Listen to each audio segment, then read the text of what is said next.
Bismillahirrahmanirrahim. Innal hamdalillah nahmaduhu wa nasta'inuhu wa nastaghfiruhu wa na'udzu billahi min sururi anfusina wa sayyiati a'malina man yahdihillahu fala mudhillalah wa man yudlil fala hadiyalah.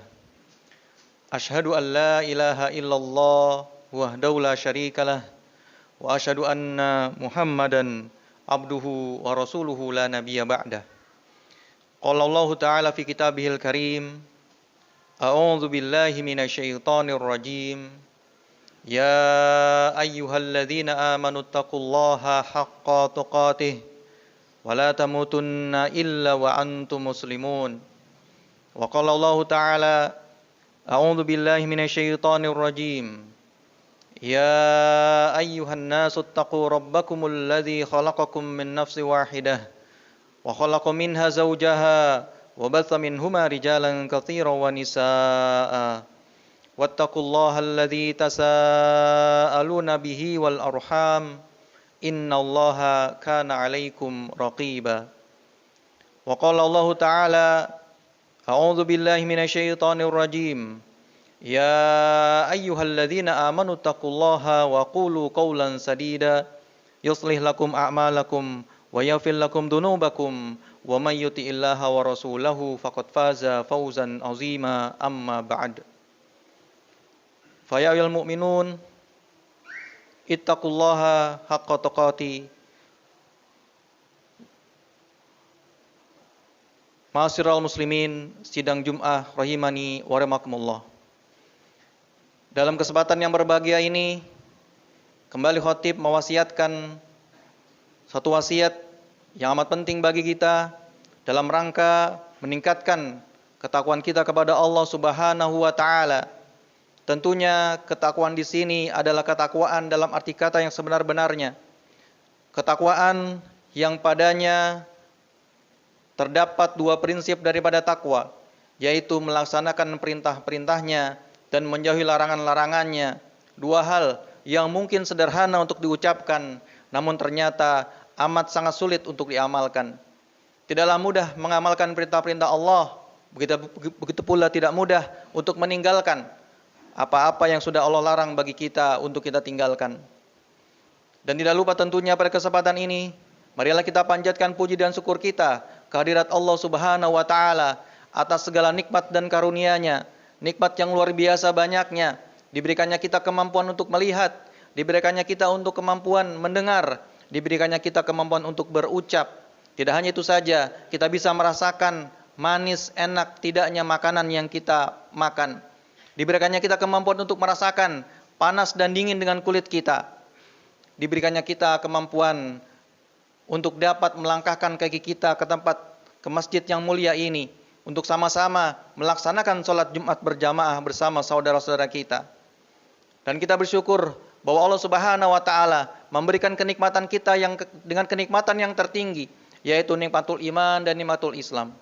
Salawat seiring salam semoga Allah limpahkan kepada qudwah hasanah kita, Nabi Muhammad sallallahu alaihi wasallam. Ma'asyiral muslimin rahimani wa rahimakumullah.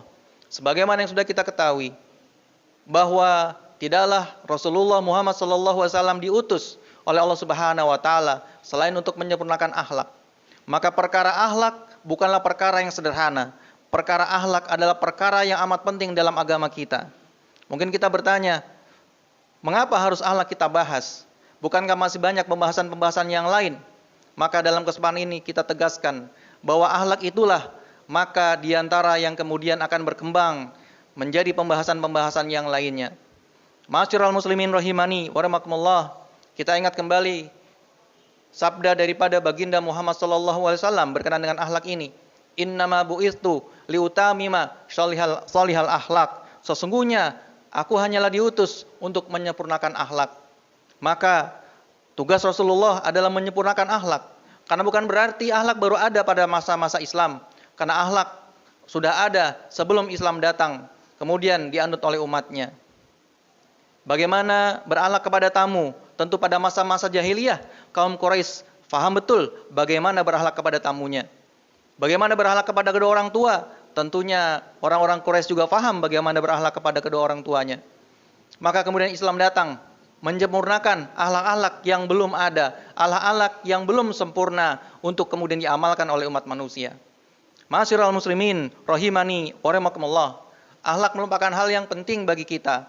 Tidaklah sempurna iman seseorang kecuali baik akhlaknya. Sebagaimana hadis Rasulullah sallallahu alaihi wasallam, akmalul mu'minina imanan ahsanuhum khuluqan.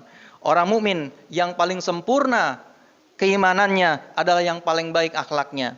Maka dari sini kita sepakat, akhlak bukanlah perkara yang sepele. Akhlak adalah penyempurna daripada keimanan, salah satu penyempurna daripada keimanan kita. Ma'asyiral muslimin rahimani wa rahimakumullah.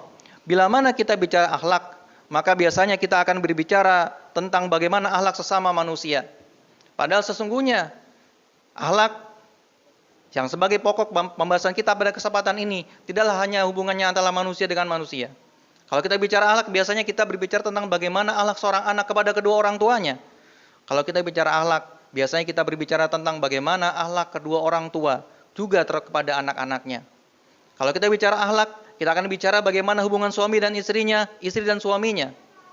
Termasuk hubungan bagaimana pertemanan dengan sesama muslim, bahkan juga mereka yang berbeda keimanan dengan kita. Ma'asyiral muslimin rahimani wa rahimakumullah. Maka kemudian Allah berfirman di dalam surat An-Nisa ayat 36. A'udzu billahi minasyaitonir rajim. Wa'budullaha wa la tusyriku bihi syai'an wa bil walidaini ihsana wa bidzil qurba wal yatama wal masakini wal jaridil qurba wal jaril junubi wasahibi bil jambi wa banis sabil wa ma malakat aymanukum. Sembahlah Allah dan janganlah kamu mempersekutukannya dengan sesuatu pun, dan berbuat baiklah kepada kedua orang ibu bapak, karib kerabat, anak-anak, yatim, orang-orang miskin, tetangga-tetangga yang dekat dan yang jauh, dan teman sejawat, ibnu sabil dan hamba sahayamu. Dalam ayat ini Allah mengajarkan kepada kita bagaimana kita berakhlak kepada sesama manusia. Kepada kedua orang tua kita harus memperhatikan birrul walidain, berbakti kepada kedua orang tua kita, bahkan kepada hamba sahaya, mungkin para pembantu yang ada di tengah-tengah kita juga harus memperhatikan akhlak kita kepada mereka. Namun demikian yang harus kita ingat bahwa ayat tadi diawali dengan akhlak kepada Allah Subhanahu wa taala, dan inilah yang menjadi bahasan kita pada kesempatan yang berbahagia ini. Maka Allah tegaskan wa'budullah wa la tusyriku bihi syai'a. Inilah akhlak pertama kepada Allah Subhanahu wa taala yang harus kita perhatikan, yaitu tauhid, mentauhidkannya. Allah berfirman, wa'budullah, sembahlah Allah dan sembahlah Allah, wa la tusyriku bihi syai'a, dan janganlah kamu mempersekutukannya dengan sesuatu pun. Maka tatkala kita mentauhidkan Allah Subhanahu wa taala, mengesakannya, maka otomatis kita mentiadakan ilah-ilah yang lain. Dan inilah basic, inilah fundament dari ajaran Islam yang sesungguhnya. Bagaimana kita memahami tauhid dan bagaimana kita mengamalkannya. Ma'asyiral muslimin rahimani wa rahimakumullah. Dalam ayat yang lain Allah pun berfirman memerintahkan kita berakhlak kepadanya dengan mentauhidkannya. Dengan firman-Nya, wa qadha rabbuka alla ta'budu illa iyyah. Dan Tuhanmu telah memerintahkan supaya kamu jangan menyembah selain daripadanya. Maka ma'asyiral muslimin rahimani wa rahimakumullah, akhlak kita pertama kepada Allah Subhanahu wa taala adalah menjadikannya Ia satu-satunya yang kita sembah, dan kemudian memberikan konsekuensi kita mentiadakan ilah-ilah yang lain walaupun ilah-ilah itu ada di tengah-tengah kita. Maka kalau kita membicarakan tentang la ilaha illallah, maka terjemahan yang benar adalah tiada ilah yang hak disembah kecuali Allah. Ma'asyiral muslimin rahimani wa rahimakumullah. Akhlak berikutnya yang juga penting kita fahami kepada Allah Subhanahu wa taala adalah dengan bertakwa kepadanya. Inilah yang senantiasa diingatkan oleh para khatib, oleh para guru-guru kita, oleh kiai-kiai kita, agar senantiasa kita bertakwa kepadanya. Dan ketakwaan di sini bukanlah ketakwaan yang setengah-tengah. Ketakwaan yang sebenar-benarnya, ketakwaan yang sepenuh-penuhnya. Maka Allah memerintahkan kepada hamba-hambanya yang beriman, ya ayyuhalladzina amanu taqullaha haqqa tuqatih. Hai orang-orang yang beriman, wahai orang-orang yang beriman, bertakwalah kepada Allah dengan sebenar-benar takwa. Maka kalau kita perhatikan secara sederhana, takwa berarti melaksanakan perintah-perintah Allah. Takwa berarti meninggalkan larangan-larangan Allah. Dua hal yang tidak bisa dipisahkan satu dengan yang lainnya. Tidak bisa kita melaksanakan, di satu sisi kita melaksanakan perintah-perintah Allah, tetapi bersamaan kita juga melaksanakan apa-apa yang Allah larang kita untuk kita tinggalkan. Tidak bisa pula di satu sisi kita meninggalkan kemaksiatan-kemaksiatan yang Allah larang, tapi kita juga enggan untuk melaksanakan perintah-perintah Allah.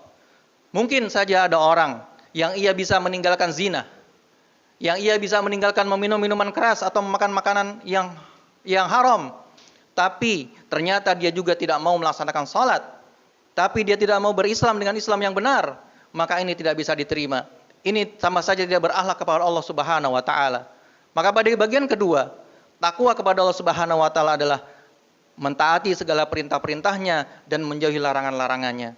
Kita tinggalkan maksiat-maksiat seraya kita juga melaksanakan perintah-perintahnya. Tatkala Allah memerintahkan kita salat. Tatkala Allah memerintahkan kita berpuasa, kita berpuasa. Tatkala Allah melarang kita untuk memakan makanan yang haram, baik dari sisi zatnya maupun cara mendapatkannya, maka ini juga perkara yang harus kita tinggalkan, dan ini bagian daripada akhlak kita kepada Allah Subhanahu wa taala. Ma'asyiral muslimin rahimani wa rahimakumullah, itulah akhlak yang kedua, bagaimana kita akhlak kepada Allah Subhanahu wa taala dengan bertakwa kepadanya, melaksanakan perintah-perintahnya dan menjauhi larangan-larangannya. Ma'asyiral muslimin rahimani wa rahimakumullah, akhlak kita kepada Allah Subhanahu wa taala yang berikutnya adalah bagaimana kita beribadah kepada Allah Subhanahu wa taala.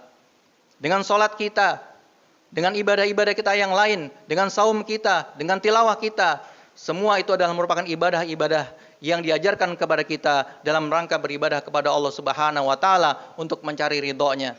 Dan tentunya kalau kita bicara ibadah, kita juga harus memperhatikan akhlak kita yang lain kepada Allah Subhanahu wa taala, yaitu kita beribadah dengan ikhlas karena Allah Subhanahu wa taala.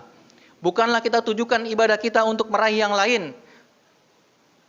Yang kita tujukan daripada niat ibadah kita adalah untuk mencari daripada ridho Allah Subhanahu wa taala. Maka kita perhatikan akhlak kita berkenan dengan ikhlas ini kepada Allah Subhanahu wa taala. Maka dari itu Allah berfirman, "Qul inna salati wa nusuki wa mahyaya wa mamati lillahi rabbil alamin." Katakanlah, sesungguhnya ibadahku, salatku, ibadahku, hidup dan matiku hanyalah untuk Allah Rabb semesta alam.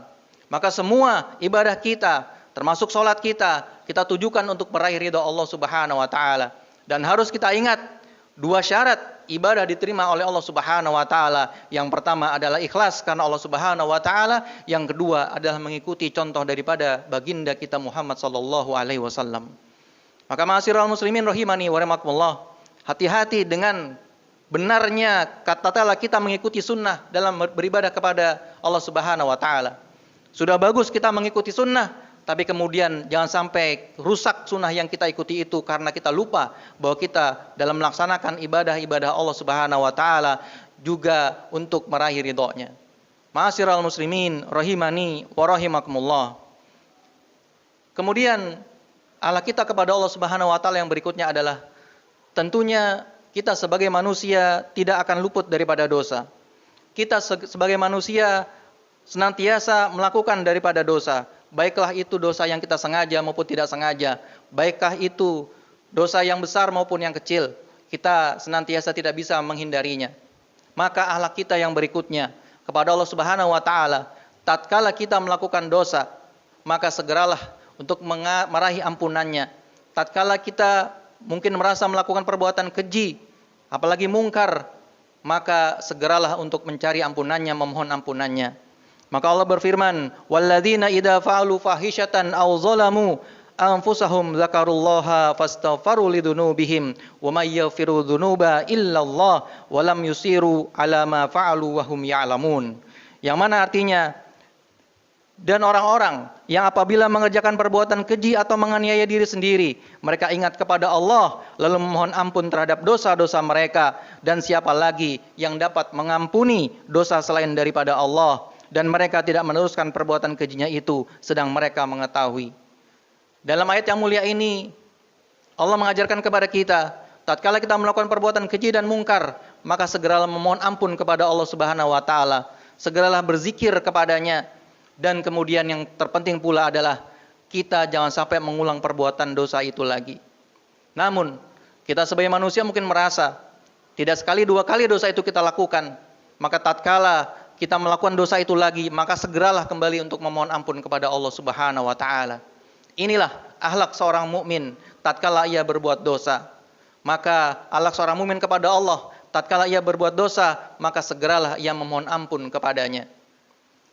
Bahkan baginda kita, suri tauladan kita, Nabi Muhammad SAW saja tidak kurang dalam sehari beliau senantiasa mengumandangkan istighfar kepada Allah Subhanahu wa taala, memohon ampun kepada Allah Subhanahu wa taala 70 sampai 100 kali. Kalau Nabi Muhammad SAW yang sudah dianggap maksum, terbebas dari perbuatan dosa saja minimal 70 sampai 100 kali, lalu bagaimana dengan kita? Apakah kita cukup hanya 70 sampai 100 kali kita mohon ampun kepada Allah Subhanahu wa taala? Tentunya kita harus ada peningkatan dalam hal beristighfar ini. Ma'asyiral muslimin rahimani wa rahimakumullah. Janganlah kemudian kita merasa bangga bahwa kita tidak pernah melakukan perbuatan dosa. Karena kembali khatib mengingatkan bahwa dosa bisa saja kita rasakan, namun bisa juga tidak kita rasakan. Betapa banyak kita melakukan perbuatan dosa yang tidak kita rasakan, yang tidak kita sengaja. Maka dari itu, sebagai bentuk tawadu kita, hendaklah kita senantiasa mengumandangkan istighfar kita kepada Allah Subhanahu wa taala. Tidak hanya istighfar saja, tapi juga dibandingkan dengan taubat kepada Allah Subhanahu wa taala. Berarti kita mohon ampun kepada Allah Subhanahu wa taala, kemudian kita berusaha untuk meninggalkan perbuatan tersebut. Maka dari itu, setidak-tidaknya kita senantiasa mengumandangkan astaghfirullah wa atubu ilaih, itu minimal 70 sampai 100 kali. Baikkah pagi maupun malam hari.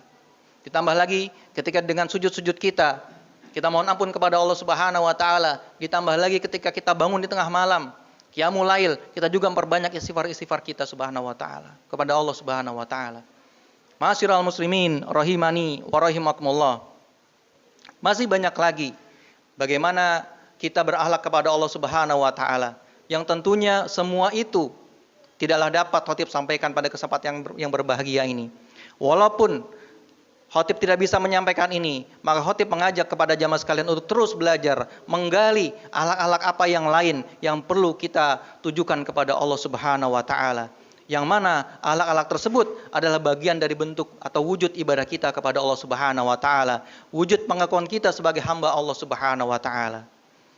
Kiranya apa yang dapat khatib sampaikan berkaitan dengan akhlak kepada Allah Subhanahu wa taala, 4 hal ini, insyaallah dalam kesempatan yang lain mungkin kita memiliki kesempatan untuk membahas akhlak-akhlak yang lain.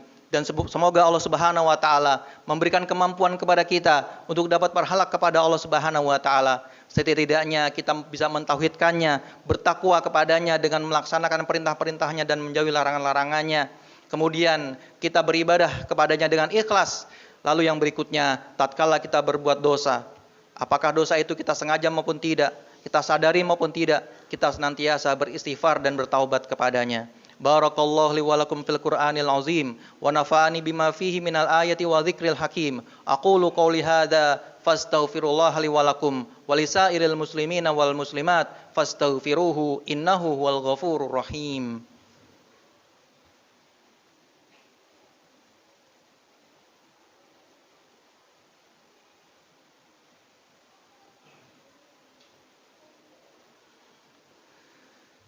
Alhamdulillahi rabbil alamin. Wassalatu wassalamu ala asrafil anbiya'i wal mursalin wa ala alihi wa ashabi ajma'in. Amma ba'd. Fa ya ayyuhal mu'minun, usikum wa iyaya bitaqwallah faqad fazal muttaqun. Ma'asyiral muslimin rahimani wa rahimakumullah. Sekali lagi, kalau kita lihat dari ayat atau hadis tadi di awal, maka jelas bagi kita akhlak, walaupun sementara orang menganggap mungkin hal yang sederhana, namun akhlak adalah hal yang terpenting dalam hidup kita sebagai seorang mukmin. Dan tidaklah Rasulullah sallallahu alaihi wasallam diutus oleh Allah Subhanahu wa taala kecuali dalam rangka menyempurnakan akhlak. Maka marilah kita kembali belajar, kita kembali membuka lembaran-lembaran baik itu dari Al-Qur'an maupun dari hadis-hadis, termasuk juga belajar dari guru-guru kita berkenaan dengan akhlak. Semoga Allah Subhanahu wa taala menjadikan kita hamba-hambanya yang berakhlak, tidak hanya kepada manusia, tapi juga yang terpenting kepada Allah Subhanahu wa taala dan Rasulnya. Amin ya rabbal alamin. Innallaha wa malaikatahu yusholluna 'alan nabi. Ya ayyuhalladzina amanu sallu 'alaihi wa sallimu taslima. Allahumma salli wa sallim wa barik ala nabiyyina Muhammad wa ala alihi wa ashabi ajma'in. Allahumma ighfir lil muslimina wal muslimat wal mu'minina wal mu'minat al ahya'i minhum wal amwat innaka sami'un qaribun mujibu da'wat. Allahumma fir lana wa liwalidayna warhamhuma kama rabbawna shighara. Allahumma arinal haqqa haqqa warzuqna ittiba'ah wa arinal batila batila warzuqna ijtinaba. Rabbana hab lana min azwajina wa dhurriyyatina qurrata a'yun waj'alna lil muttaqina imama. Allahumma inna nas'alukal huda wat tuqa wal afafa wal ghina. Allahumma inna nas'aluka ilman nafi'an wa rizqan tayyiban wa amalan mutaqabbalan. Allahumma inna na'udzubika minal barasi wal jununi wal juzami wa min sayyi'il asqami. Allahumma ansuril ikhwanana al muslimin al mustad'afina fi Filistin wa fi Suriya wa fi Rohingya wa fi Xinjiang wa fi kulli makan waz zaman. Allahumma tsabbit imanahum wa anzili sakinata fi qulubihim wa wahid sufufahum. Allahumma arham mautahum wa taqabbal syuhada'ahum. Rabbana atina fid dunya hasanah wa fil akhirati hasanah wa qina adzaban nar. Subhana rabbika rabbil izzati amma yasifun wa salamun alal mursalin walhamdulillahi rabbil alamin. Aqimish shalah.